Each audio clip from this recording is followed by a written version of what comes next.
Okay.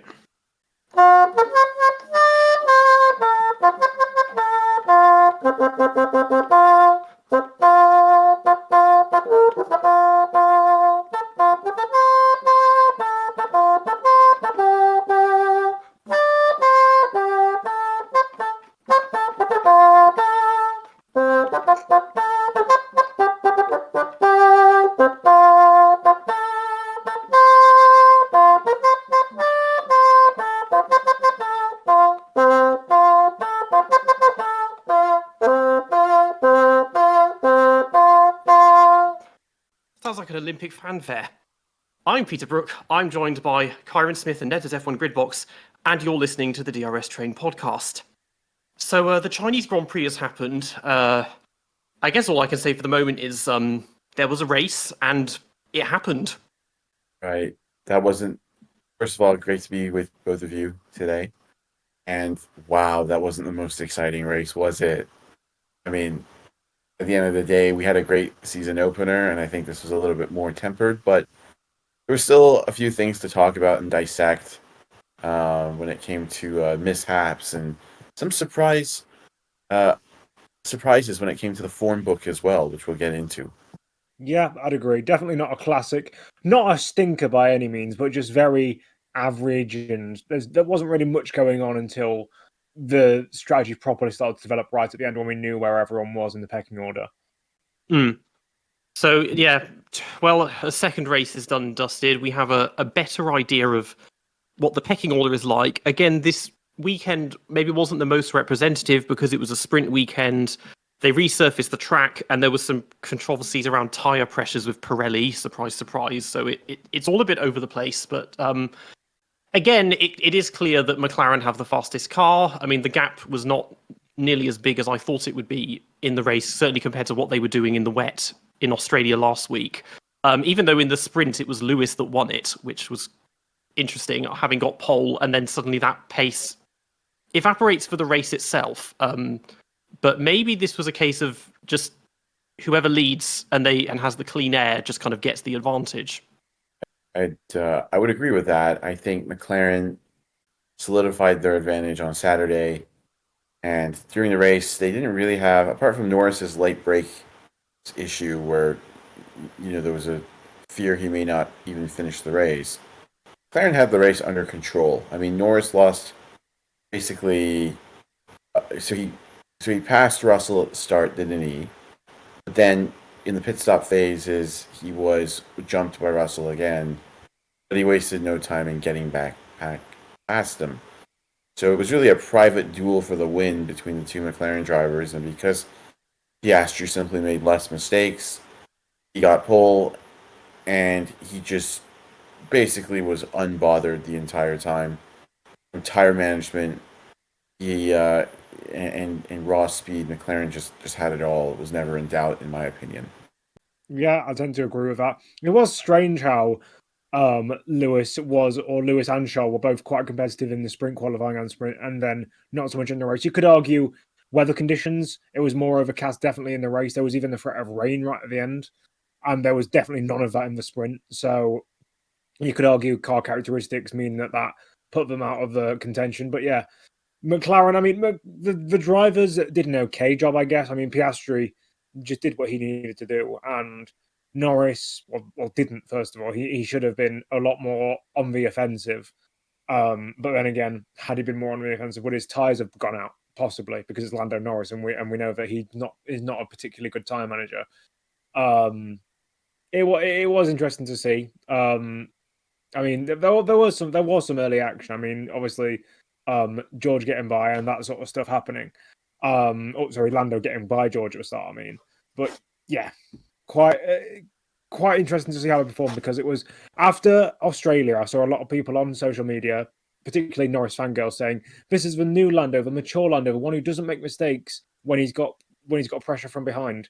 And then, although it didn't particularly happen in the race, definitely in the sprint, he made a mistake in sprint qualifying, then he made a mistake in the sprint itself. Like, this is not a new Lando. This is the same old Lando, and I don't think he's learned from his mistakes, which is quite alarming if he wants to compete for this title. It's the same Lando with less competition, isn't it? I think the other thing is to your point, Nedzo. My theory is that uh, when it came to Leclerc being competitive in the race, it seemed like he probably had a better setup on the car, whereas Lewis seemed to fall away in qualifying in the race for the main event because he stated he didn't feel like the car went in the right direction after their setup changes. So it shows these cars are all on a knife's edge, and one setup change can really change a driver's weekend. And um, you know, it'll be interesting to see if they can somehow bridge this gap. But these teams need to act quickly because this year is not going to be a year where teams develop relentlessly till the end of the year. They're going to focus on the big rule changes next year at some point. And as McLaren keep racking up these wins, it becomes harder to see anyone else really challenge them. But on McLaren, reiterate your points that the better driver in that team who made less mistakes this weekend, and I say better driver this weekend to be specific, deservedly won. So, um, Norris did a one stop, so that was impressive. Let's see how good the car is as well. But he didn't even seem to have the ability to challenge Piastri. Um, there's some talk that if he didn't have the brake problem, maybe he could have. But just all weekend, Piastri seemed to have him in his pocket. So let's say well done to Oscar. Much needed win and kickstarts his title campaign. I mean, from their perspective, we saw very little of either of them during the race, which is usually a good sign because things are going well. I mean, we saw Piastri at the start and then again at the end, and that was pretty much it. Lando, yeah, kind of. Well, I mean, the sprint race was abysmal, really, for him to go from third to eighth by the end of it. He didn't need that. And then, just couldn't keep up. And even if he could, we saw that overtaking was not easy for a lot of people. I think he would have. It would have taken quite a big pace difference to actually close up and then pass him. And he was the brake problem that only came at the very end. Really, I mean, for the rest of the race, he just wasn't really keeping up to him. But he looked about a lap away from a retirement, to be honest, because he lost a lot of time on that final lap and almost got caught by George. So he just about got away with that one. I mean, he still has the title lead, but for the moment, Oscar seems to be more comfortable of the two. Yeah, this is the thing. Oscar's got the more consistency. Admittedly, he does have his own issues with consistency. We saw that last year where there were times where he was completely out of it. But I believe that I don't think he's the better driver right now. I still think that Lando has got that edge of pace over him. But in terms of races like this, where you just need to do what the car can do, push at 99% of it, not go over the limit. That's what Oscar did. And starting from the front, it helped him because I do believe that even if Lando had have got within, like, he was saying that he didn't want to even get within like 1 or 2 seconds of Oscar when he was talking about not wanting to get in his dirty air. And I can understand it because when you get in the dirty air of a car, it can massively hinder your tyre wear, your engine temperatures and stuff like that. And especially at a track like China, you've got loads of long, sweeping, tyre scrubbing corners. You've got the entire turn 1, 2, 3, 4 snail section, the banked corner coming onto the back straight. There are so many corners that just eat through tyres. And when you're behind another car by a couple of seconds, doubly so. And I mean, Norris didn't do a bad job in the race per se, but he didn't do a good job at the same time. He was just there and thereabouts. And Oscar was, I'd say, probably a 7.5 out of 10. That's what I'd say for McLaren. And on this trajectory, they're going to win most of the races in the season. Not everyone, not the same as the dominance that Verstappen had, for example, in 22 or 23, just because they don't have that caliber of driver that can make up a difference when the weekend's going badly. But like, for example, going to Suzuka next week, although not next week, next race, although there is a high level of downforce and stuff like that, it's also a driver's track. So you could see someone like a Verstappen or a Leclerc or someone, or even a Russell come in and do well. And yeah, for China, they did decently and they got the 1-2 out of it in the end. But they need to build on this rather than accepting this as a new norm, because you can't have weekends like this every week and get a 1-2 every week because not everyone was on their A game. Well said. I don't have much to add to that really, and I think McLaren are favorites, like you said, but there's always that chance that their drivers will make a mistake and the team might make a mistake. And you feel like even though they have the quickest car, they are more beatable than Max and Red Bull in the same position, isn't it? Yes. So that's well received, and I think most of the fans probably feel that way too. Yeah, so at the moment the ball is in McLaren's course, and I think we should be preparing ourselves for a possible either a Norris or Piastri title. One outsider or dark horse for that, though, would be through the power of sheer consistency, would be George at Mercedes. So he's finished third again, qualified second. Yes, got past at the start, but otherwise he's doing his job and just kind of knuckling down well. And then Antonelli, the pace was gone, but then we found out after the race that he'd hit Charles' M plate at the start, and so he had floor damage. So that's how he finished eighth. But even so, their car is clearly good, and they seem to understand it well. And yeah, George is just being very nicely consistent. Yeah, he's been phenomenal, and he is a phenomenal driver. There's no doubt about it. I mean, he just did an incredible qualifying lap. That was the lap of the session, no doubt about it. Put the Mercedes up there on the front row. He did a great job in the race, very consistent, minimal mistakes. And I think ultimately, with that issue at the end, he finished third, but he could have finished second if the race was a little bit longer, given Lando was struggling with brakes. I think the thing that I was really impressed with when it came to George was just the fact that even though he got passed by Lando at the start, he stuck with it. He didn't back off Lando. He even jumped Lando in the round of pit stops temporarily before Lando repassed him. And then he held off Leclerc, didn't he, when Charles started to find some speed and was released from behind Lewis. So he's a driver who's shown now that he's maturing into a really well-rounded package. He's leading a team in a strong way. He makes very few mistakes. He's aggressive. And it bodes well for Mercedes. I think, yes, they'll always be missing somebody like Lewis, but George has really stepped up, and he needs to be given credit. And the other driver, Kimi Antonelli, as they call him, Andrea Antonelli, he did an okay job, but he's still learning. So I'll say that Mercedes have a strong lineup, but George has really emerged as the leader. I'm sure Nedzo, you have more to say on Mercedes and Russell. Yeah, I do.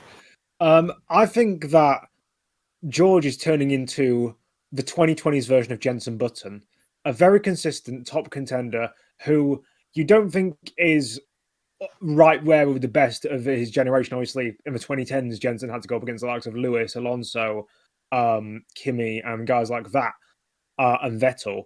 But now, obviously, nowadays, the only guy who's on that level is Max. But I still think George is kind of like Button in the way that he can lead a team and he can beat teammates who he shouldn't beat, like Jenson did.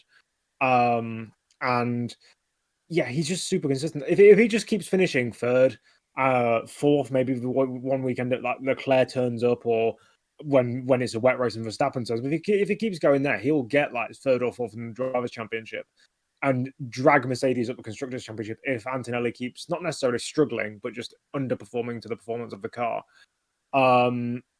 He's doing a good job at the moment, and he's doing what he needed to do, and he's doing what he's wanted to do for the last ever since he got into that Mercedes car, because he knows that I think deep down he knew that he was faster than Lewis, and he knew that he was better than Lewis during his time there. He just needed some time to prove it when he was given the tools to not have to basically share with another driver who was similar to his pace or similar to his level. And now we've got Kimi, who I assume wouldn't mind having a bit more focus on George because he's one delivering more results. Yeah. And George has got a lot of experience under his belt now. He's now in his, sixth season, seventh season. And yeah, and now I believe that he's got an opportunity to really come out of his shell here. I mean, obviously the McLaren are by far and away the fastest car on the grid, but he could have a season like a Jenson Button at BAR 2004, I mean, obviously the career trajectories are slightly off, but that was Button's first properly front-running car, and Russell's had quite a few of those. But this could be the season where he really comes of age, and we realise that while he might not be on the level of Max, he's definitely on the same level, if not slightly better than Leclerc, Hamilton, all those other guys. Norris, definitely he's better than him, and Piastri. And yeah, he's really mature. Like, don't get me wrong, he's off track. He can be quite petulant and quite childish. And seems to be. I think he does seem to be think he's too good for his own good. Where with his stuff with Max and stuff, where he not lashes out in the media, but where he's just incredibly petty and stuff like that. But aside from that, on the track, he's proven himself to be a very, very well-rounded peddler. And I just want to make one point to your very nice summary there, that now he has a car that also seems to be probably better than what he had last year. So he could probably do a little bit more with it this year.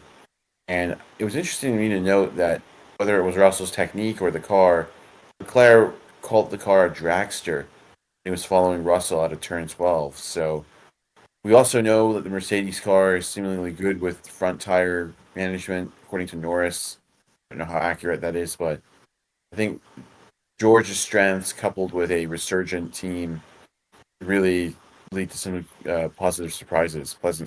So he's tremendous, and I would agree with you, Nedzo. I really do think he's every bit Leclerc's equal and better than Norris. So the preeminent talent in F1 after Max Verstappen from that generation specifically. So very, very impressive. I think Kimi Antonelli is also impressive. I just think it's going to take him time to really get on George's level. That's all. So the third team would be Red Bull. Max, interesting race from his perspective. I mean, he finished third in the sprint, so he kind of gave that position up to Piastri near the end. And then got after the front row start with Lewis. And in the race itself, the pace was just not there for a long time. But then he came back. He obviously was managing his tyres well, because he came back very strong at the end and managed to get around Lewis, and he got past Leclerc as well for fourth. So he is, he's still just driving the socks off. The car is clearly not quite on the level of McLaren, Mercedes, possibly Ferrari as well. But he's doing everything he can with it. Lawson, though, this is really not going well for him. I mean, he qualified last in both qualifyings, wasn't it? I think he was last in both of them.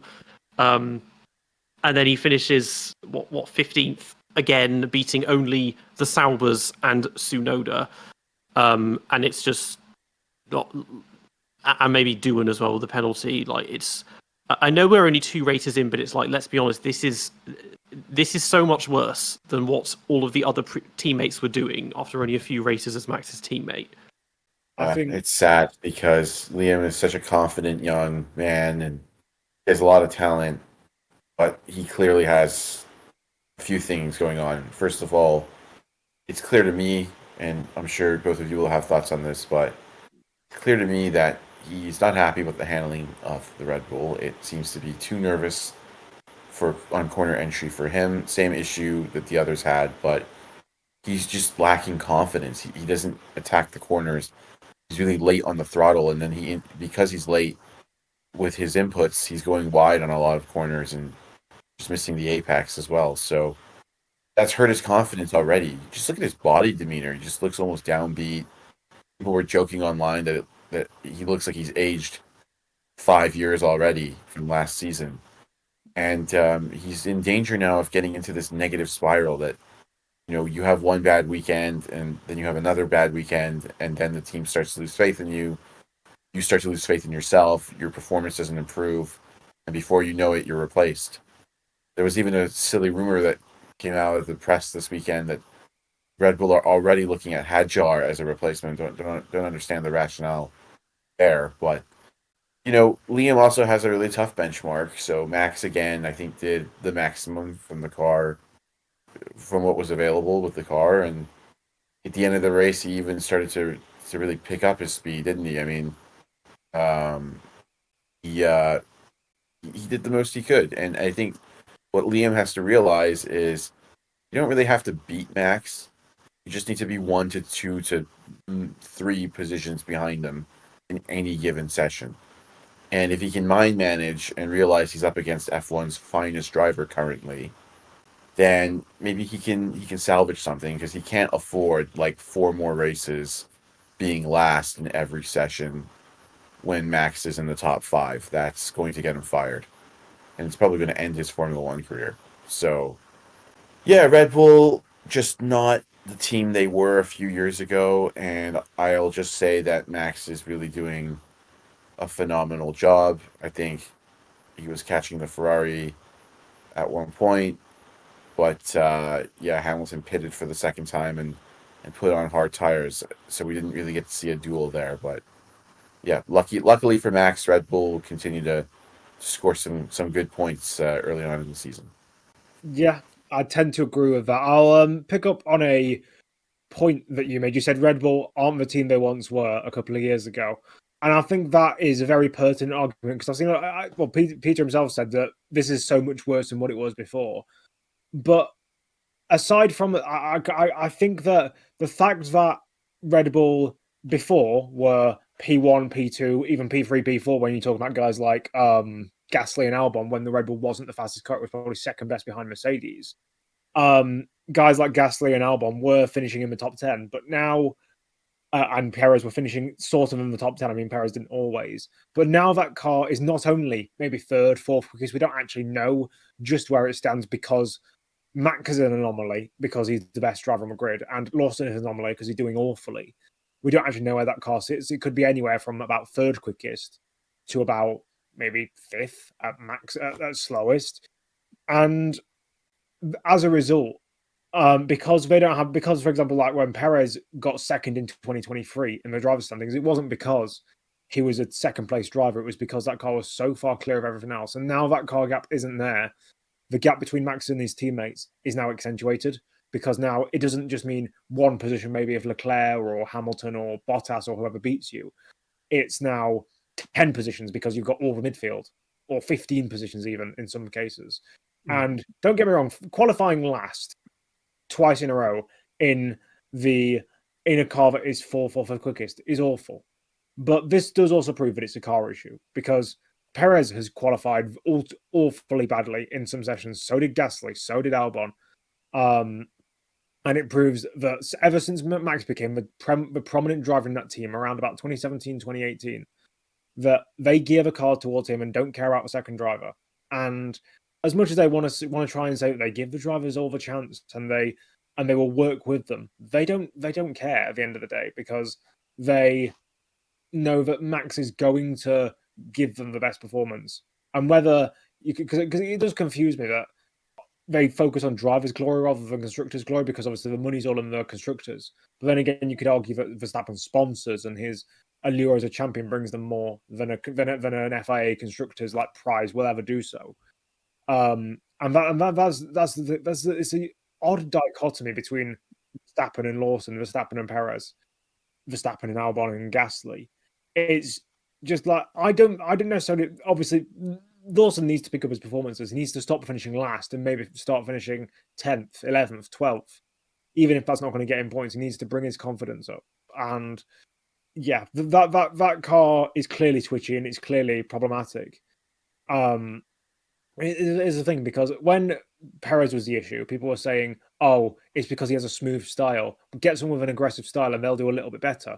But it's clearly not that. It's a car that, regardless of your style, is not as extreme as Max's. So therefore, you aren't going to do well in it. And I think that the only thing that puts Perez above Lawson in terms of performances is Perez's experience. He had 10, 12 years of experience joining that team. And when it was bad, like 2024, he had 13 years of experience. Lawson doesn't have that. He doesn't have the experience that Perez had driving, for example, the 2012 cars, which were fairly not volatile, but not difficult to drive per se, but just strange in the way they handled. And maybe that gave him a little bit of help. But Lawson doesn't have that experience. He can't go back and look at cars that he's driven, because he's driven F2 and he's driven Super Formula, which are, by all accounts, underpowered and quite high downforce. So they don't have the same oversteer characteristics that Verstappen's experienced over the past couple of years. And it's partly about confidence, and I do think that he has to buck up his ideas in terms of that. But that car is just you put anyone from the Red Bull family in that car, they are not going to do well. Like Hadjar, no, Tsunoda, no, and it brought me to a pertinent point because I was thinking about this. You're looking at the performances of a Racing Bulls right now. Like, don't get me wrong, strategy was awful in China, but in terms of overall performance, that car is maybe fifth, maybe sixth quickest. Possibly even maybe I wouldn't put it ahead of the Ferraris or anything like that. But on Liam's current performance and his performance in that volatile fourth fastest or fifth fastest Red Bull, you could argue that I'm not sure what the rules would be surrounding this. And I did mention, I briefly mentioned this in a couple of Discord servers. If Red Bull, well, first of all, if VCarb or Racing Bulls, whatever they're known as now, managed to find a way, like they did in the mid 2000s, where Adrian Newey was technically a third party employee, so he could design both teams' cars. If they could get a way around it like this, I think that it would actually be a smart idea for Red Bull to get Lawson and he would still be in the Red Bull team, but he uses the Racing Bulls car because it's a far more reliable piece of machinery for him to, and a far less volatile car to drive. And I think that personally that could be the way to work. Obviously, if it is the case that the Racing Bulls car is entirely Racing Bulls intellectual property, then I don't think it would be possible. But if they could fangle a way to do it where technically, because I don't think Adrian Newey is the designer of the junior team car, well, he's definitely not.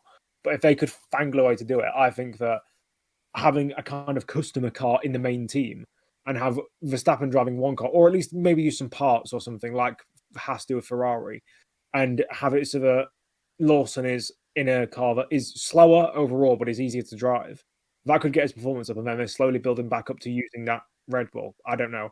But what it proves is Gasly underperforming, Albon underperforming, Perez underperforming. It wasn't them. Like, we saw this. Like, Albon, don't get me wrong, he's not been the best driver since leaving the Red Bull fold, but he's been decent enough, and so was Gasly. So we know that their bad performances weren't due to them. It was due to the car. And yeah, this is Red Bull's bed. They've made it, and they've had to line it, and they're now being found out. If they want to focus on both drivers, then they should. But it doesn't seem like they care about that. I don't think they'll get rid of Lawson just purely because they don't care for the constructors at the moment. That third party loophole got closed 15 years ago because now ever since 2010, Toro Rosso have had to make their own cars from scratch, even though they've always had the same engine. Well, for most of the time the same engine, but same suspension, same hydraulics, same gearboxes as Red Bull, so they wouldn't be able to get away with basically running three cars, but one of them is with another team. There were some interesting comments post race because Max said he thinks that Lawson would do better in the V car because it'd be easier to drive. Also, Helmut Marko's come out basically praising Yuki and saying he's on another level now, and so now everyone's thinking, and to us it sounds very realistic, that come Japan they might swap them already. But as well as everyone criticizing Lawson and Checo and Albon and Gasly and even Ricciardo, I think a lot of criticism needs to be laid at Helmut himself because he's clearly forgotten how to run the junior team properly. Because in the early days of it was full of nobodies, and they were ones that you knew were going to last like a year or less. And then you had the ones like Vettel and Neil Jarni and Liuzzi that were the kind of stars of it that you thought could go to Formula 1 and do well. But ever since Max, he's really flopped on decisions because we've had lots of good drivers in the team and they've had their careers basically wrecked by being part of it, or at least quite severely damaged. And it's just a shame from that because there are some that there are the ones that go into Red Bull and then it sucks and then they leave it and they shine again, and then there are some that never even make it at all and their career just kind of spirals out of control, like Dennis Hauger, for example, or Yuri Vips or something like that. So there needs, because they must know that it's clearly, we're building the car just for Max, which lots of front running teams have done. But they build it around the lead driver, but not in the way that it's undrivable for the teammate. Because now the last 5 teammates have basically just been house plants that are there just to fill the numbers and fill a spot on the grid and not really do anything. Because as bad as Gasly looked, he at least made Q3 basically all the time, and he was qualifying, finishing 7th or 8th when he should have been 4th. And Albon was a similar thing. But then we've had the other Checo and Liam going out in Q1 and finishing outside the points, and from it's really not. It's not good for the second driver. It's also not good for the team because it's just costing them. It's costing them points and championship positions, and a lot of that blame does come from Helmut, and everyone hates him. And he's since Dietrich Mateschitz died, he's lost a lot of his support and credibility, and blah blah blah. And maybe it's just time to get rid of him. Yeah, I will say all this Red Bull talk makes like the prime Ferrari years and guys like Barrichello and Bottas and even Mark Webber to an extent. It makes them look like Ayrton Senna and Alain Prost and people like that. And it's just, I think that there's not necessarily much to. I think Helmut does have some blame, obviously, because they're in a situation where I think I think also Christian Horner and Helmut really have to take the blame because they're in a situation where in the past it was a team geared towards Vettel, and he had a car. He liked a positive front end, but Webber could still drive it. And then it was Ricciardo who liked to drive aggressively. And I'm not sure if he was really he was more of a late breaker kind of driver, but still, like Kvyat could drive it and beat him on occasion and was better in 2015. And then since Verstappen, it's just become massively accelerated. Like I understand that when you're for example in a title battle, gearing the car towards someone who loves a positive front end is much better. However, the way I see it, when you're not in a title battle, they should just dial down the front end and make it so that it's drivable for both drivers. Because then Max might be finishing, let's say, 6th or 7th instead of 5th or 4th. But then Lawson will be finishing 8th or 9th instead of 19th or 20th. And ever since Dietrich Mateschitz died, that buffer they had between Helmut Marko and Christian Horner has gone. And now they're just really explosive towards each other. Okay. Kyron? No, I fully agree with all the points that were made there. Very, very well said. Okay, so that's enough about Red Bull. We have to move on to Ferrari. Breaking news, they might be about to get a double disqualification. So, yeah, basically, Leclerc is under investigation for being 1 kilogram underweight, and Hamilton is now under investigation for excessive plank wear. Gasly as well is also under investigation. We'll get to that when we get to Alpine. So that could be interesting because they had, as we said, Hamilton won the sprint reasonably comfortably. Leclerc sucked in the sprint, and he was even conceding, like, it's just not working, set up, I can't drive the car. And he qualified behind, both of them kind of flopped in qualifying. And then in the race, Leclerc hits him at the start, loses an end plate, and is still faster. And maybe because he was underweight, I don't know. But then Hamilton was, wearing down that plank, so he was running very low to the ground. Hamilton attempted a 2-stop when everyone else did a 1-stop. He almost caught him at the end, but 5th and 6th, I mean, hopefully these disqualifications will come through before we finish recording, but it looks like that might all be for naught now. Yeah. I mean, Hamilton made some setup changes going into the qualifying session and the main race that he rued and said he learned from because it made the car less drivable than it was in the sprint when he looked far quicker. And Leclerc had tremendous speed, even though he had a damaged front wing, as you mentioned. So, I mean, clearly, and Leclerc also had the ability to do a 1-stop. I mean, Hamilton was the only front-running driver that did a 2-stop, but clearly that car has a lot of speed. And Leclerc showed that in the race when he had some free air. He really started lighting up the screens, timing screens. But it's still not exactly the results that Ferrari want, and they really need to, make sure that they're on top of things like car setup and they're developing their car and the drivers aren't making mistakes, and they certainly should try to avoid making contact with each other at the beginning of a race. I mean, that was not helpful. But overall, I don't think it was a phenomenal result for Ferrari, given the fact that, again, I do maintain they have the second quickest car, so it should be ahead of Russell. But the positive thing is in free air, Leclerc, who seemed to be happier with his car than Lewis, was rapid. So that was that's the positive, and hopefully they use that to build on that for the rest of the season. This race, I think, epitomizes the typical average modern Ferrari race, where they have two drivers who they came together at the start in an avoidable accident. Not really both drivers' fault, but it was all on one guy. but even then, like, it is the idea of they didn't change the front wing in the pit stop, which also wouldn't have affected the weight because, as the Sky Sports people were saying, they get to replace any broken parts after the race, so that won't have affected Leclerc's potential disqualification. However, yeah, it's strange how, for example, with Hamilton, what happened in the sprint, or whatever they had in the sprint clearly worked. You could argue track conditions, but if it works, why not just keep it? Like, it seemed that he was pretty in control. It didn't seem like it was overly oversteery or understeery. So they should have just kept what they had. And with Leclerc, obviously something needed to change, and I mean he did, and then improved his form. So yeah, it's not great. I mean, I didn't really like the whole Hamilton sprint thing anyway, because on Sky Sports they were going, "Oh my god, it's the first win for Lewis Hamilton in red," and it's like, when it's Verstappen winning, you just go, "Oh, it's just a sprint. It's not a real race. It's not a proper thing." But then when it's Hamilton, um it's all of a sudden this new. I get it's Hamilton. I get it's Ferrari, and you've got to hype it up a little bit, but kind of just ignoring the fact that it's a sprint first of all, and ignoring that it's not really that significant, because at the end of the day, this isn't the real thing. I think that does kind of grind my gears, especially when qualified journalists who are supposed to be at least somewhat holding some truth, they don't, and they just perpetuate what essentially is fan culture.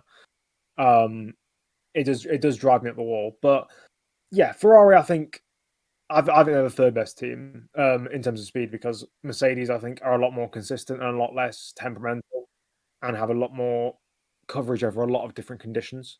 Not in terms of the driver line. I think the driver lineup, because Antonelli kind of weighs that team down at the moment. I think that Charles and Lewis line up to be the best driver lineup on the grid overall. But Lewis still doesn't have the upper hand over Charles. We saw that in the race, and yeah, I mean, if you're losing out to your teammate who has not half a front wing but a front wing and plate missing in a race where tyre wear was supposed to be a big thing, you've got to sort your son out. I'm sorry, but Yeah. the sprint was good for Lewis, and it shows that he does have, again, glimpses of potential. This is Lewis's career personified, where he has glimpses of potential but can't keep the consistency. And Leclerc has been consistently there this season, which is 2 races, obviously. But I believe that he could.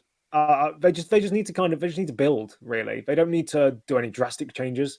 They just need to build off this weekend and try and get up to Mercedes' level. And then I don't think they'll get up to McLaren's level this season, but they need to at least try and aim for second in the constructors, because they know they have that good driver lineup, and they need to hope that Antonelli starts creating problems for Mercedes in the constructors. I would say that that's all in line with what I think as well. And, you're right. Hamilton kind of has said himself that they made a big mistake with the setup after the sprint. Clearly, he was not as quick as Leclerc in the race. We can't get ahead of ourselves. It's going to take these guys who've switched teams several races to get on par with their incumbents, in my opinion. So, that adaptation process continues for Lewis, but at least the car has potential. And so that's the positive takeaway, I think, from the weekend for Ferrari. So I guess we'll see when that verdict comes in how that affects them. Next up after them, surprise entry Haas. They suddenly turned things around. I mean, qualifying was not brilliant, but in the race, Ocon just quietly drove his way to 7th, which may soon become 5th. And Behrman, was actually overtaking people and then, feeling guilty for doing it afterwards and saying ciao. But he was 10th, he may finish 8th. So clearly Australia was an outlier, that either the car is really bad in the wet or they just weren't on the setup or something, but everyone thought they had the slowest car, and that is certainly not the case anymore. Yes, and I'm guilty of being one of those people who lambasted Haas. So maybe I need to take a moment here and just say that I got carried away. And I'm not quite sure why they were so bad last weekend. The weather, just poor setup, but they really came through in the race. Both drivers did a tremendous job. And Ocon at one point had passed Albon, and just, my goodness, he was so committed in the race. It was like the old Esteban Ocon all of a sudden when he made that pass down the back straight and put literally you saw this cloud of gravel or whatever that was, dirt, because he had put his wheels on the grass, almost like it reminded me of Alonso passing Weber at Suzuka in 2005, except this was even more extreme. Um, and it Ocon is a driver that's always been incredibly intense wheel to wheel. Um, and I think what's interesting to me is that Behrman also shows some speed. Uh, but what's interesting to me is just if this car really is this quick, that could switch up the order a little bit. So um, I don't. I think you're right, Peter. I think I can't really say that this is the slowest team in F1 after they seemingly on merit finished seventh with one of their drivers. So um, ultimately, when they have weekends like this, they look a lot better than the Gunther Steiner era. But Haas's challenge is going to be maintaining some consistency and not having another weekend like Australia, and then the next weekend coming back and finishing sixth. So that's their challenge, and we'll see if they can keep it up. But if this is the new benchmark and the new bench line, new floor for them, then wow, the team is poised to have some scary results this season. Yeah, I'll pick up on one of your points that you made, inconsistency, because well, last weekend Hulkenberg got P7 for Sauber, and Sauber looked to be up in terms of the performance of the car, while Haas were nowhere. And now their performances have relatively switched.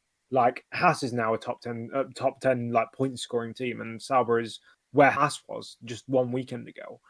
And it's strange. I don't know where I can put guys. I think now we've realised that dry performance is completely different to wet weather performance in ways that we haven't seen in previous years. I think we can comfortably say that Sauber is the worst car, but I don't know where we can put that Haas car because over this weekend, they've been all over the place in terms of actual results. Like you look at the sprint, Behrman qualified, or he got into SQ2 while Ocon didn't. And then in actual qualifying, Ocon got into Q2 while Behrman didn't. So either the performance of the car is really unpredictable on one lap, and that's why they then have to make up those positions in the races, and the race pace is real. I don't know, because as I said, if it is the case that it's like a temperamental car in qualifying that just performs up to its capabilities in the races, then we could be on for an interesting season, because this is a very close season with lots of the entire midfield would be, you could lay a blanket over them, probably two temps between about 4 or 5 teams.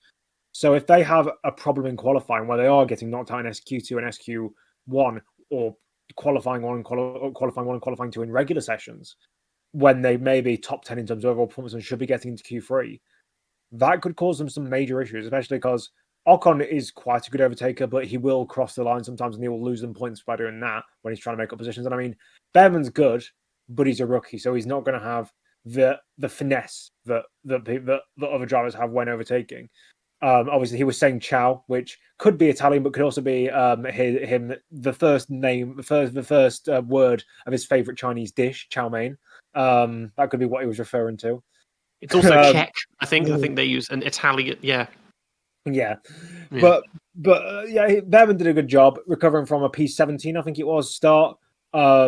People are saying, like, I think I mentioned, we'll get to tops and flops later, but I mentioned Behrman was in my top 3 performers for the race, and people said, did you forget about Ocon? And I'm like, no, he just did I think Ocon did well, but he didn't really have much to do.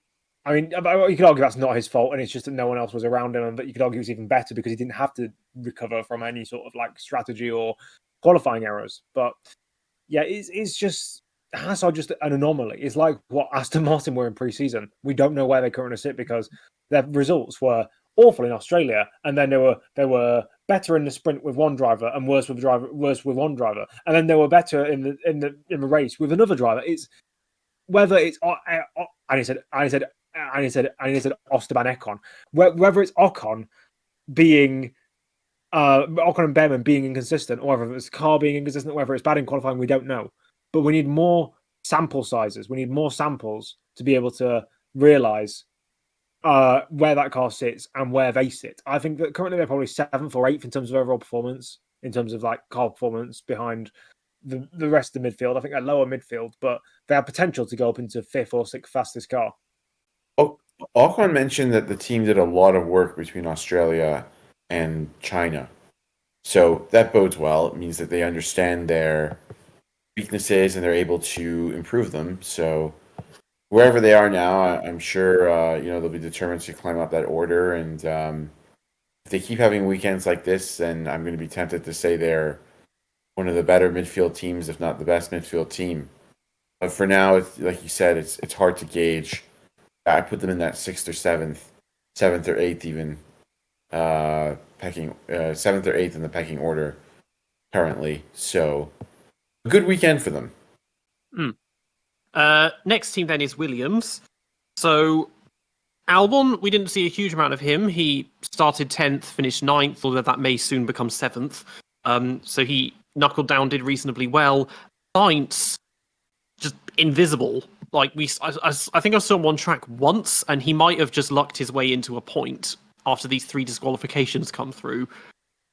But this is not the start he wants, and it's also not the start everyone was expecting, because I honestly thought he was going to annihilate Albon, and he's according to James, he's basically their messiah, and he's got the amazing technical understanding and all this experience from Ferrari, and it's like at the moment it's really not working out well for him. Yeah, he is still adapting to the car. It's clear. Albon is not as slow as a driver like your typical pay driver in that sense, where there's a lack of talent. Albon is talented. Our producer Khan has mentioned to me that Albon is one of the best with tire management. He's decently quick. I've just never considered Albon to be a mega star, a superstar, and I certainly don't think he's as well rounded as Carlos Sainz is. If you look at what Sainz did at Ferrari and how Sainz would take the fight to Leclerc quite easily at times.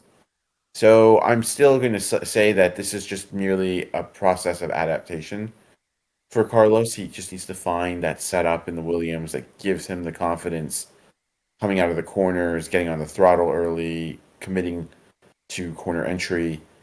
And he just isn't there yet. It's just obvious. And that's why he's being shown up right now by Alex. And Alex has been at the team for a few years now, so he has that familiarity with everything. He knows where all the buttons are on the steering wheel, and he's putting in great performances. He's doing exactly what he needs to do to show the team that he's capable of being the leader and to demoralize Carlos Sainz. So Carlos needs to step it up, like you said, but I'm sure he will. And with Williams, they really do have a car that I think is maybe again, very close to being at the head of the midfield. So there's a lot of potential there, and Albon continues to demonstrate that.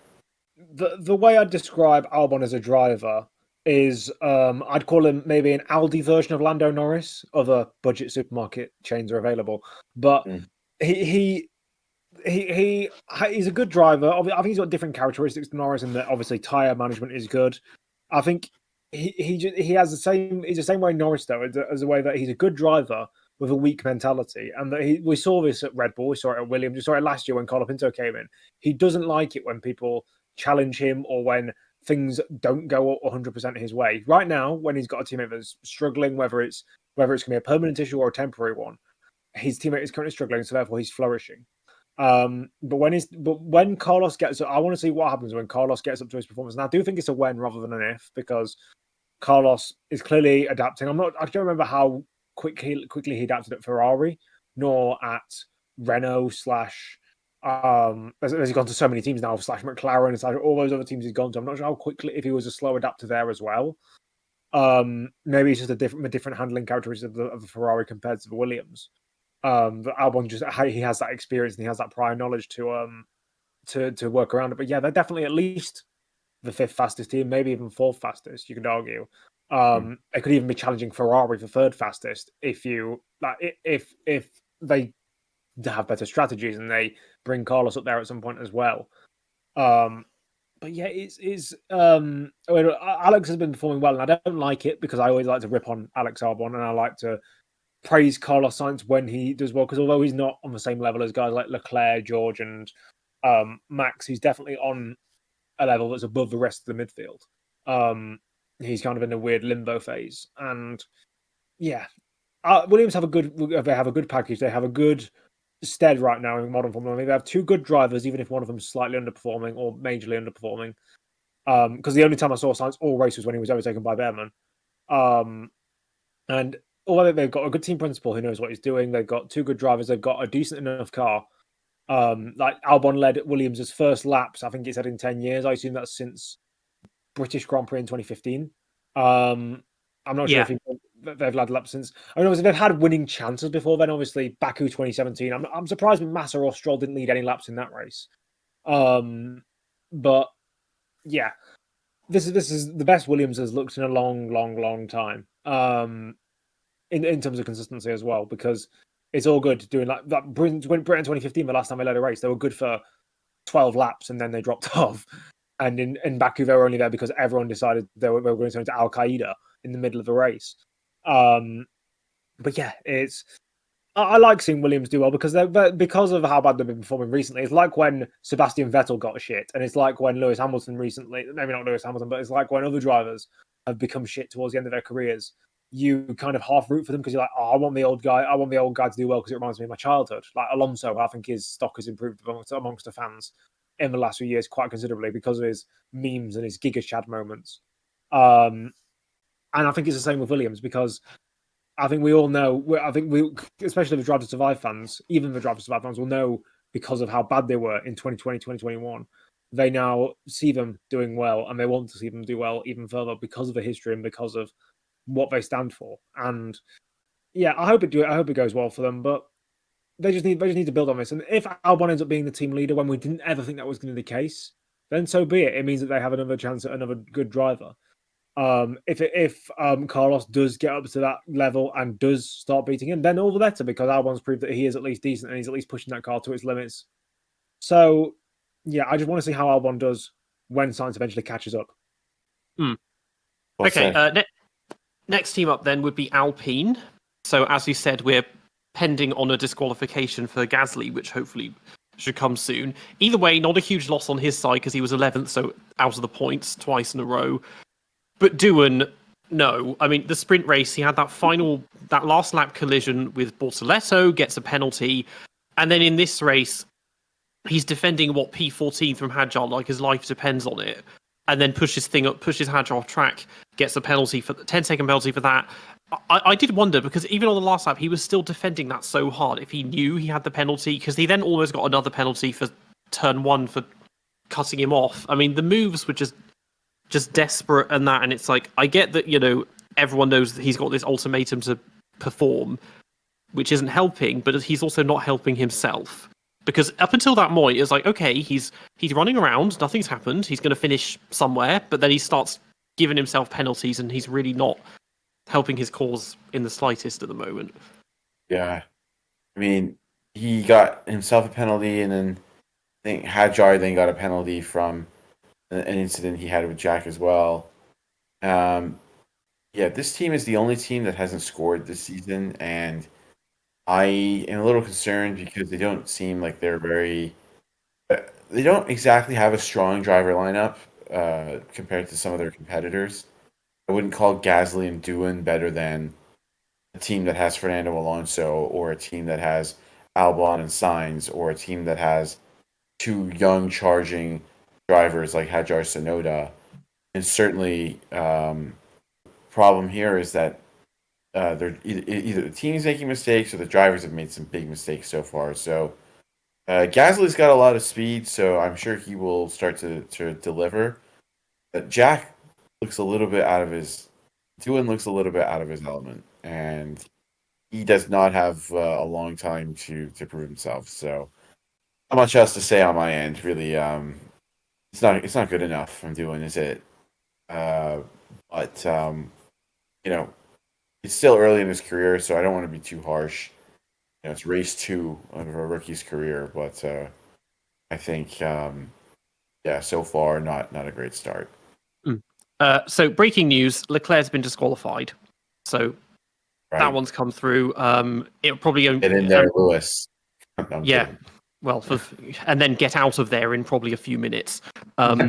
Yeah, I don't think it'll be long before we hear on... Because I think that they were saying earlier that they spent about 15 minutes in front of the stewards and they made a decision. So I think in the next few minutes we'll have heard on Gasly and Hamilton. So for the moment, Gasly has a point, but that's probably not going to last much longer. But yeah. So talk about Alpine have points as of now. Okay, there you go. Yeah, they have points. They have a point for the next 10 minutes or so. So that's a like start. Championship. This is like Masters Championship. Yeah. They've climbed their way up to temporary points though. They're getting somewhere. But yeah, okay. So it's an annoying situation because I'm getting annoyed because I was like, you've done this to Doohan before the season has even begun. All he was getting questioned about the livery launch and in preseason testing was Colapinto. But also, it's like, how is it clearly isn't helping him because suddenly, he's just driving like this when beforehand he's an okay driver. He's very whelming as a driver. Like he's just there and he can do his thing for a year and then you just throw him out. I don't know. But it's kind of wrecking it all. And this is no one else is going to be interested in him, I think, as well. And it's the Flav, like, he's competing with Helmut to become Formula One's, like, fossilized supervillain or whatever that just runs completely against modern sensibilities of these young, coddled, protected, media-trained Zoomer drivers. I would agree with that. Briatore is a literal criminal. Marco is not, but they both act in very distasteful ways. I've never liked either of them. I don't really understand Flavio's.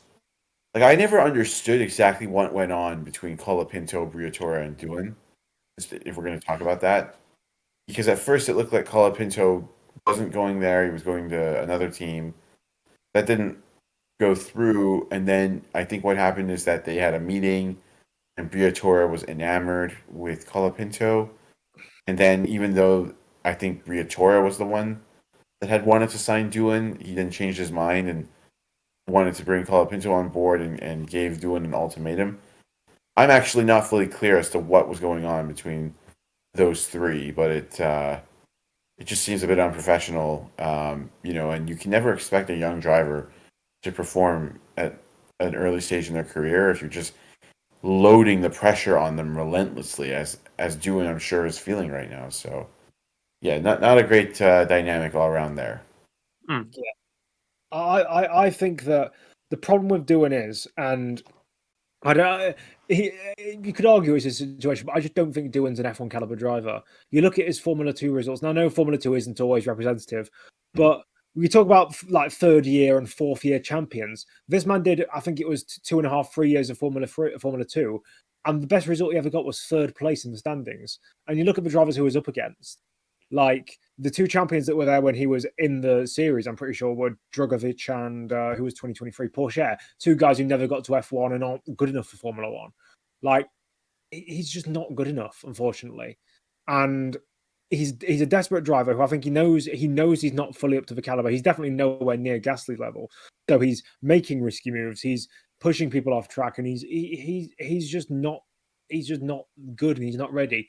Alpine, like in the middle part of last year when they signed him, they had no other real options, and then Colapinto came in and became an option, and they should have waited. Even if they had no options in terms of like outside drivers, like because at the time there were no like established drivers. I think there was no. I think it was thought that Bottas maybe would stay on, and Perez might, if he wouldn't stay on, it might. Yeah, guys like they were around, but there weren't many tangible options for a team like Alpine, and they put all of their eggs in one basket of Doohan, and now those eggs are going rotten. And I think that he's a nice guy, and he's not a bad driver by any, like, not a bad racing driver at all, but he's not a Formula 1 caliber talent. He just isn't. Like, the pace isn't there, and they always say you can rein in a driver from 110%, but you can't put them up to 100% from 90%. And I think that's what we've got with Doohan. But I think instead of it being 90%, it's probably 85%. He just doesn't have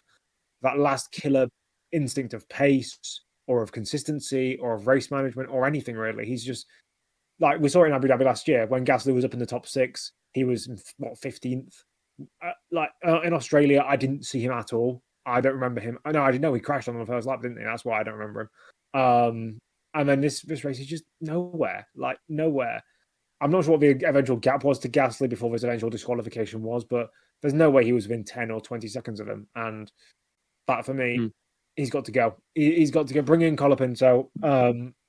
Franco will do a far better job because he just grabs by the ball by the horns, even if it is 100% pace and 60% consistency or 70% consistency with Franco. You can build that up. And although Colapinto, I don't think Colapinto is a proper world championship caliber driver. I'm not gonna jump on board with the Argentines. I do believe that he can be developed to be something. He can be a kind of, even if it is a Lando who's kind of not up to that championship level, but is still very fast. I believe that he could definitely be up to a good level, and they need to try something because what they currently have isn't working. And Ciaron said about the Alpine driver lineup, the Alpine lineup isn't the best in the midfield. You've got guys like Ocon and Behrman is better because Doohan is slower. You've got Albon and Sainz, very good driver lineup. Like if you had two Gaslys, they'd be up there. But because they don't, they're not. Okay, so those temporary points were indeed temporary. Gasly's been disqualified now, and Lewis has also been disqualified. I'm trying to remember the last time we had 3 disqualifications in one race. Been a long time, but of course, for anyone who wants to learn everything there is to know about every disqualification in Formula One, I've got the video for you, which I'm sure that Con will link in one of the corners. Yeah, that's changed things around. So nothing for Alpine. Williams have got double points. Haas have got 14 points now, or 16 points, something like that. 14. Yeah, this has turned things on its head quite a bit. So the last one I can remember was maybe 2004 Indianapolis or 2007 Canada. Canada was Fisichella and Massa both got done for red lights in the pit lane, didn't they? It's not free, so it's not free. But I know 2004 Indy wasn't it? Because it was 2 Williams and two BARs. Right. What in Canada? Yes, it was. Yes, I was thinking Indianapolis. I was like, what? No. Yes, 4. There have been so few disqualifications since then that I can't. Okay, well, I'm going to look at my video. Bahrain 2005, the BARs. Or sorry, Imola 2005, BARs. Those 2. Brazil. 3 at least 3 in Indy 04. I think there were 3 in 07 too. Cota had, there was Leclerc and Hamilton. I think both Haas's got done 1 year in Cota as well, or a Racing Point and a Haas. Both Renaults, Japan 2019. Vettel, that was by himself. Then, and both BARs, Imola 2005, of course. What else we got? So this is the first time in 21 years since we've had a free car disqualification in Formula One. I don't think I was even born then. I think it might be, 2002. There was both one of the arrows. Okay, that doesn't count. Toyota and Williams. I feel like we've had more than that before, but I don't know. Yeah. It'll be like the 80s or something where like you get the Tyrrell and then one other car would have been disqualified or whatever. But yeah. Wait, when was the 2004 United States Grand Prix? What month was it in? Like June, July? It would have been around July, June, July. So that race is older than I am. Nice. It was actually in June. Yeah, but I'm August, so regardless, it's older than me. Yeah, and it was a. Yeah, I mean, this is not the point, but yeah, I mean, it's older than you, Nedzo, and it was an interesting race as well. That's besides the point, but yeah, we're not doing a 2004 Indy Grand Prix review. I could just say that one thing that maybe we can tie is that Formula One continues, whether it was in 2004 or 2025, to have this issue that the results change a good 4 hours after the race starts, and a good 2.5 hours after the race ended. I mean, this is relatively time. This is relatively timely. It's been about 2 hours since the race finished, hasn't it? It is, 11, but 10, it's 3 hours. You just wonder. This is the only sport in the world that I see this happen, and I understand they have to do their job, and F1 cars are complicated, so the testing is sophisticated correspondingly. But ultimately, I know for the neutral, they always get, or the more casual fans, they always get a bit confused when they celebrate Leclerc and Hamilton and the points, and then suddenly they wake up the next morning and check the results again, and it's like, oh, well, they got disqualified. And it's just something that F1 can continue to improve, to find quicker ways to make sure that the final results are what they are at the end of the race and only a few minutes maybe after the race ends. But like you said, Peter, it is pretty timely. We've seen much longer and more delayed decision making processes in the past. So I guess I'm just complaining here about something that actually maybe isn't too bad, but it is something that I feel F1 still has, that results can change well after a race ends, and it can frustrate some fans. So Yeah, it is annoying to an extent, but like with this, like because you have to weigh every single car, and it takes time to weigh all the cars. It takes time to weigh them again when they have all their fluids put in. It takes time to then, if a team want, I don't know if the team are allowed to, let's say, I don't know, weigh it again and check if the scale was faulty. When that all adds up for every single car, you can understand how it's going to take time. And also, I assume there's a load of bureaucratic form filling out and all that sort of stuff. So 2 hours for a turnaround time isn't actually that bad. Like there have been times, for example, because I'm a NASCAR fan, I've seen like times where drivers have broken rules with like the double yellow line and going below. If you go below that, can make an overtake, you get disqualified. That kind of stuff. And they've been nightmares with that. And winners have been decided days after the races, weeks after the races. There was a race where in 1971, they changed the winner last year because of the classifications and the different kind of cars that were competing in it. So Formula One isn't bad in that regard. I think it could be streamlined. I suppose you could argue that the FIA puts out a statement saying, "Oh, they're being investigated." Like it's been like it's been noted in the actual races. You could argue to let everyone know that it is possibly happening, that they just put it out that something has come up. But then again, how many times has that come up just in general? How many times have we seen? Like I think I saw it that they are dead on the weight limit, and then they have to basically check it again to check if it is dead on or slightly over.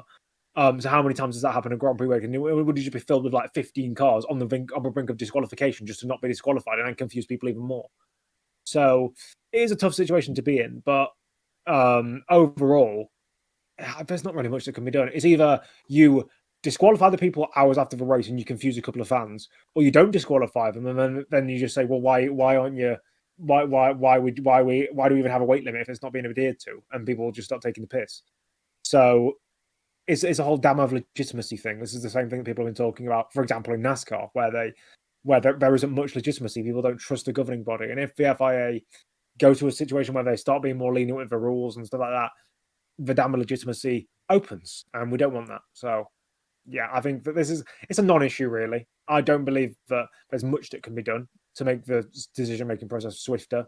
As long as it's not winners. I mean, even with winners, like we saw with Hamilton and Leclerc in Coaster 23, they were disqualified off the podium.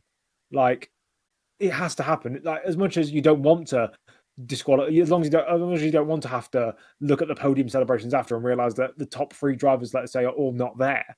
It's got to happen. You can't exactly you can't just for look's sake, you can't just not disqualify them. Agreed.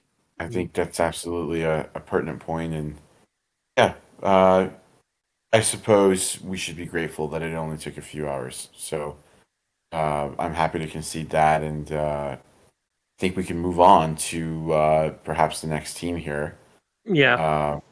If this had happened at Miami or something, we probably wouldn't have found out people in Europe wouldn't have found out until the morning that there'd been 3 disqualifications. So the timing is reasonably convenient for this one. It's just the Americans, I suppose, who are still fast asleep, or most of them at least, wondering what's going to happen.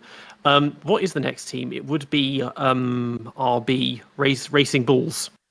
Yes, no, Aston Martin. Aston Martin. Okay, yeah, so interestingly for them, I think we should also mention the passing of Eddie Jordan, the former owner of that team in another life. They put out a small tribute for him because that happened the news broke of that on the Thursday. There are calls which I'm hoping they listen to maybe at Silverstone run a Jordan-inspired livery. The 7-Up from the 191 would be a fairly easy transition because it's already green. Trying to paint the Aston Martin like Benson and Hedges yellow might be a challenge to keep Aramco happy. But the race for them, well, Alonso, the brakes died immediately, so that's that. So he's begun the season with 2 retirements.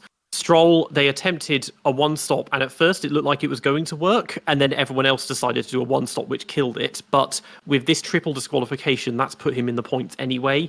So he's they've salvaged something from this. So I'd just like to say RIP to Eddie Jordan, who was an iconic team principal. I do remember growing up and watching him along with other team principals who had such character and flair, something we're lacking among some of the team principals today. And that bright yellow Jordan, as you mentioned, Peter, was so memorable. So a huge loss, and condolences to his family there.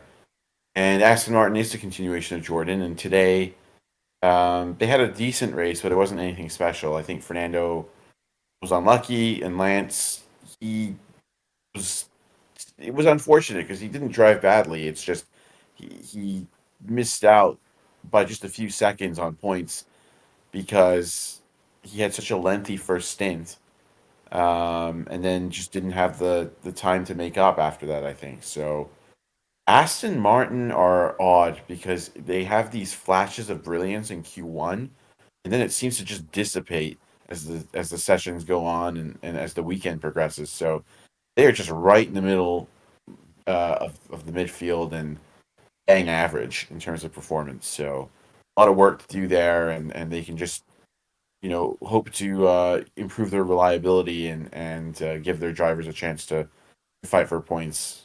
So that's the most they can do right now. With Alonso's early retirement, it might discredit what I'm about to say, but I think that Stroll has found his form again. I don't think he's on the same level as he was in 2020, but I think that he's one of the most motivation-led drivers of the modern era, whereby when he's off form and when he doesn't care, he's completely out of it. But when he clearly has a fire underneath him, he's decent enough and can perform really good. And we saw that in Australia. And although he did nothing really significant in China, it's better than what some people have criticised him for. Like last year at China, people criticised him for an incident which I haven't watched it in a while, but I didn't think that was his fault at the time. And yeah, it's Aston Martin. They're just such an anomaly. We saw it in testing. We see it now. We don't know where they are but people seem to feel that there's a massive discrepancy between the drivers they've got. And I mean, now this season I think it's less so because obviously now Stroll is ahead of him in the standings, even if Alonso retired 2 times. But you could also argue Alonso's retirement was all of his own accord in Australia. And I hope for Stroll's sake that he does improve because he gets a lot of online hate and people saying, "Oh, F1 is 19 talented drivers and Lance Stroll," not realizing that there are several drivers that are worse than Lance Stroll on the current grid. Jack Doohan, and it's just, yeah. I hope, as I say, maybe he's now that Adrian Newey is there, he's now lit a fire underneath him and he realizes that this could be his chance. But yeah, I mean, they just had a very anonymous kind of race. Had the tyre wear been more pronounced, and he made that one-stop work, we could have seen Stroll progress into the top 10 of his own accord rather than because of 3 disqualifications. However, that didn't happen, obviously. So, yeah, it was just, they were trying to think ahead of the curve, but he was too far ahead of the curve, and it wasn't actually on the curve. So, yeah, good performance from Stroll. I'd put a solid maybe 5, maybe 6 out of 10. Fernando didn't get a chance to properly show what he was capable of. He did have a couple of good laps in qualifying, but aside from that, yeah, Fernando needs a bit more good luck, and he also needs to stop crashing like he did in Melbourne. Nothing to add there on my end. So, penultimate team then is Racing Bulls / VCarb / RB / whatever they are now. Yay! That didn't go so well because they both made Q3. The car is clearly very good, clearly pretty drivable. Tsunoda has had a very good... Well, the results have been bad, but his own driving has been very good for these first 2 races so far. Hadjar started the race, so that's a victory in of itself. But they did do the 2-stop, but it just didn't happen because, well, Hadjar basically couldn't get around Doohan, and then Tsunoda's wing just committed suicide, so that ruined him and meant he finished last. Yeah, that was a dud when there was the possibility when you think they both ended up basically outside of the points from the start. But the car is very good. This is probably the best car that team has had since 2008. And maybe come Japan, they might have a new driver lineup. Yes, I mean, those drivers are exciting. They're fast. Hadjar's done a good job to try and keep up with Tsunoda, who's in great form. It's a bit unfortunate that Tsunoda had a mishap with his front wing, so a reliability issue, and Hadjar's strategy was maybe not perfect, and Hadjar himself needs to work on his tire management and such, but a lot of potential in that team, and I'm excited. They have an exciting driver lineup. Those two really go for it every time, and I think it's improved RB's just team atmosphere, way of working. The team has built a great car, as you mentioned, Peter. So a lot of positives for RB. I think they can do great things this season, and I think it's good for Formula One to see two young drivers in a car that can mix it up with a higher end of the grid. So yeah, even though not the result they wanted, there's still a lot of positives to take away from the weekend. A lot of lost potential there. Hadjar did decently well, Tsunoda more so. But the one thing I noticed about Hadjar is, although he came on the radio and was complaining about Doohan, which it was fair to complain, he wasn't his annoying, whiny complaining. He was actual constructive. It was that this is not right. It wasn't no, I don't like it. It was like that. I appreciate now that at least temporarily Hadjar isn't an annoying French gimp. But aside from that, they just need to. As Peter said, that they have the best car since 2008. I mean, yeah, there's a couple that could be argued, maybe 2015. Aside from that, that is overwhelmingly correct. They've definitely had a step up since the early part of 2023, where they were amongst the worst on the grid. And now they're at least competitive in the midfield, and their livery looks amazing because it actually distinguishes itself from the rest. Yeah, I think the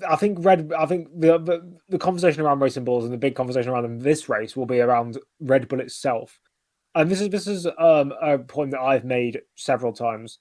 Red Bull have this obsession, and I know it's only happened twice, of going with when you're promoting junior. No, actually, they've had it quite a few times actually, where promoting the junior drivers, they've gone for the one with the less experience and the higher performance ceiling instead of the one who has the experience. They did it with Albon instead of Kvyat, which I still to this day think was a mistake. And I still think, although the tensions between Max and Kvyat would have been awkward, I still think Kvyat would have been a much better option in 2019 than Albon ever was. And they did it with Lawson this year, and both times it hasn't worked. And I think that that means they should have gone for Tsunoda. It proves they should have gone for Tsunoda. And don't get me wrong, I don't think Tsunoda will be massively better than what Lawson has currently done. Maybe a couple of positions here and there. But we've said with Perez, it can't get any worse than this. And then it did get worse than this. So that something needs to change. I know this conversation about racing balls has gone to a conversation about Red Bull, but they're both intertwined because of the nature of the teams. And yeah, I mean, obviously, if they do have a switch, even as early as Japan, I don't think they will, because you don't see teams switch after 2 races. It's just not nowadays anyway. It's just not feasible or not fair in any way, because people had to go at AlphaTauri at the time for demoting Nick de Vries after 10 races when he was doing maybe not arguably worse than Lawson in terms of where the car should be to where it was, but in terms of overall results, people it was obvious that de Vries was the problem, and yet they were still having a go at him for dropping after 10 races. I think that dropping Lawson after 2 races would be unfair, but then again, it's Red Bull, and fairness doesn't really count for anything. I think if he hasn't, what do you say? Well, you say that Ferrari dropped someone after 2 races, if you remember, and it was a similar sort of performance gap to what we've got here with Red Bull. I'm trying to think when this was. Am I being thick? Luca Baldor, 2009. That's a completely different situation, I'd argue. Like that was Badell was brought in because Schumacher wanted him, and there was no outside forces forcing that to happen. I believe it could happen. It could happen. Lawson could be dropped because Tsunoda of a Japanese Grand Prix in the Red Bull, and they want to throw shit at the wall until it sticks. But I don't think it's going to stick. I think that they're on rotation. I mean, they had this, didn't they? 2005, they were supposed to have them. Yeah, they were meant to have them on rotation, and then Clean did basically every race anyway. Yeah. I mean, at the end of the day, they just need. I don't think the drivers. We've seen that if you have 4 or 5 drivers come into that second seat and do badly, it's not the drivers that are the problem. It's the team, and they've made their bed and they've laid in it, and they need to either dial down that car, dial down the front end, and make it more stable, at the detriment of Verstappen to the profit of the second driver, or stop complaining and stop adding whatever second drivers they can think of into that second car, and then complaining when the results are bad. Like. Unless you are literally going to go through all the juniors and go, oh, let's see how Tsunoda does, let's see how Lawson does, let's see how Haddo does, let's see how fucking Lindblad does, for fuck's sake. It's not going to work, and that's a problem. But the talk is about Racing Bulls, and what does drive me up the wall is that Racing Bulls is a team name, but then when you're talking about one individual car, they don't then change it to the singular. It's always the Racing Bulls of Yuki Tsunoda. It doesn't sound right. It should be the Racing Bull of Yuki Tsunoda. That's how it should be. That's how the commentators do it. It drives me up the wall. And I know it's because it's the official team name, so you have to throw grammar out the window, but it still drives me up the wall. What annoys me is that they've changed their constructor's name has been changed from RB to Racing Bulls this time, but the cars are all called V-Carbs. So there's just such a huge. There's like 4 different names at once. Yeah, and it's like I don't even know what to call them. It's like, does this count as a new constructor because it's a different name? It's like for naming conventions. It's like, for example, I remember doing a quiz, like a Sporkle quiz, where you type in your answers, and it was like engine suppliers who've won races in Formula One, and there was one with 1 win I couldn't get, and it was like 2019 1 win, and it turns out it was BWT Mercedes, and I was like, no, that's not. No, yeah, that doesn't count. It's like they had this with Ligier. Didn't they have a weird name in the? No, in the 80s, or was it? Megatron BMW or something like that. No, it was during the Grand Affair. They had something added on that was really annoying. And what's the other one? It's like Ford and Cosworth. It's like kind of the same thing. Like we had this with Jordan and Stewart, and it's like, but it's a Cosworth. Like it's not. Yeah. Anyway, aside from naming conventions, Racing again, good potential. They have 2 decent enough drivers. Even if I detest Hadjar's personality, he's a decent enough driver. And they work well as a pairing. And if they continue, maybe not improving the car, if the car just stays where it is, they can get decent points throughout the year. And if Lawson goes, I think they should put Tsunoda in that car, just because we've seen inexperienced rookies in that car don't do well. Albon didn't do. It wasn't embarrassing, but he didn't do well in 2019, and Lawson hasn't done well this year. So put Tsunoda in that car. Finally, give a chance to the more experienced driver. And if it doesn't work, then you know it's a car issue. And we knew it was a car issue already because Perez was shit, and Gasly was shit, and Albon was shit. We know it's a car issue anyway. But just to confirm it, just to put it into Christine Horner and Helmut Marko's heads, that they've caused this issue by focusing entirely on Max. Like Ferrari focused mostly on Schumacher. Red Bull focused mostly on Vettel. Mercedes focused mostly on Hamilton in the Bottas era. You can divert a car's development path down one driver's driving characteristics, but where it's to the point where, like, Schumacher was the most aggressive driver of his era by a country mile, yet Barrichello, who is arguably a more smooth, more collected character in terms of driving style, was able to drive it. And the same with Massa, and the same with other drivers. You could argue like his teammates in the 90s, less so, like Irvine, Herbert, Jarvi Leto, and Verstappen, guys like that. They couldn't do it. But when you got the modern Verstappen, they just need to dial down that front end. And yes, Verstappen will probably lose a place or two every race, but it will mean that the other Red Bull will be in 8th or 9th, and it will mean overall in the constructors they'll be more, and they'll have less problems and less media scrutiny and everything will be better. Disabled people will start rising out of their wheelchairs, rainbows will form, and leprechauns will come and give us all golden coins. Dial down that front end. Yeah. I think it makes sense to me. I mean, Racing Bulls, they're probably the biggest losers from this race now because they've ended up getting no points even with a triple disqualification in front of their cars. And had they just held position from at the start of the race, they would have finished 5th and 7th in the final classification. Yeah. So they've come out of this not brilliantly. Of course, the only other team now that didn't get any points today except the disqualified ones, was Sauber. So yeah, that was a bit of a fluke in Australia. Just the wet and Hülkenberg staying out of trouble, because this time they qualified badly, and then Bortoleto just spun for no reason on the first lap, probably wrecked his wing or tyres or something because he then had to pit, and then Hülkenberg apparently also picked up damage at the start. So yeah, they just no pace, didn't do anything. Yeah, we're back to 2024. Can we just leave it there? Don't have to get our own opinions on it because it's just the same. Yeah, pretty sad performance. Bortoleto got the better of Hulkenberg anyways, despite his off. I don't know what that says about Nico, but that's just not good enough by Sauber. So yeah, like you said, Peter, back to 2024. So long year ahead if that's the level that they're going to show for the rest of the season. Okay. So yeah, bit of a dud. Well, the race itself a bit of a dud. It's created a lot of drama afterwards. I guess we need to think about tops and flops. Tops, well, Oscar was faultless. George was also basically faultless. Max Esteban. as well. I guess. Esteban, yes, Okay. yes, maybe him. There could be those three for me. Well, I didn't want to cut you off if you wanted to make Max's case, Peter, but I can say my piece if you want to jump back in after. Feel free to, but yeah, I'll say Piastri, Ocon, and Russell were the 3 stars. Actually, I'm going to put Ocon 1, Russell 2, Piastri 3, but they're interchangeable. They were all stellar today. I think I'm going to go for number 1 Piastri, number 2 Max, and number 3 I'm going to go Behrman just because of his overtakes, and that's what he had over Ocon. I think Ocon probably did better overall, but fuck it, I'm a Behrman supporter, so I don't care. Right. I think flops. Well, Ferrari, Sauber, and Racing Bulls. Maybe just teams this time rather than drivers.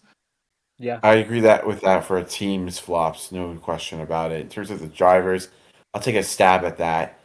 Maybe, Bortoleto, I mean, he beat Hulkenberg, so I'm not going to put him down. But what I will say is that I don't think that it's fair to put Kimi Antonelli in there because he had floor damage that apparently was sustained after Hamilton and Leclerc hit each other. How did he get driver of the day? Like, I'm not sure. That makes I'm not. he got 20. He got with 20% of the vote, which is reasonably high as well for a winning vote share. fangirls, that's why. And some fanboys. Yeah, it's actually tough to find flops there. Maybe Doohan, Hulkenberg, and honestly Bortoleto. I mean, the 2 Sauber drivers. Actually, you know what? Because Lawson is in there as well, but Lawson made up some ground. Okay, my bottom 3. It's a tough one to actually pick 3 drivers that were the worst.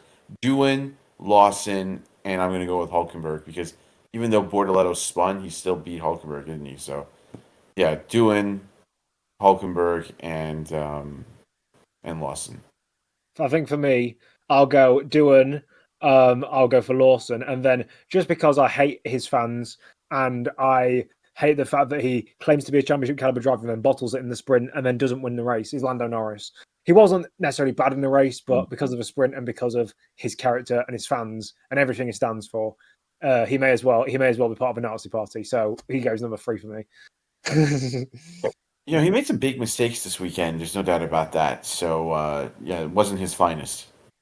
Well, that's one way to end the podcast. Yeah. Well, we're getting somewhere. 2 races in. We've got our double header. 2 weeks to go till Japan. That should be an interesting one. For all we know, we'll have Tsunoda in the top in the Red Bull. Maybe even by then they'll have dropped Doohan already. It's hard to say. There's a lot going on up and down the grid that should be very interesting, I think. Oh yeah, there's so many subplots emerging. Major ones. What's going to happen with Doohan? What's going to happen with Lawson? And can Hamilton, Sainz, and really just Hamilton and Sainz get on top of their cars and start, showing the class that we associate them with historically. Hamilton's done a better job with that. Sainz still has a long way to go. So yeah, agreed with that. A lot to look forward to. Yeah, so let's see what happens with the final early morning race, and for me at least, until Las Vegas. You've been listening to the DRS Train podcast. We're on YouTube and Spotify, and you can find us on Instagram and X at the DRS Train podcast. Make sure to tune in for our next episode. Stay safe, and we'll see you all next time. Goodbye.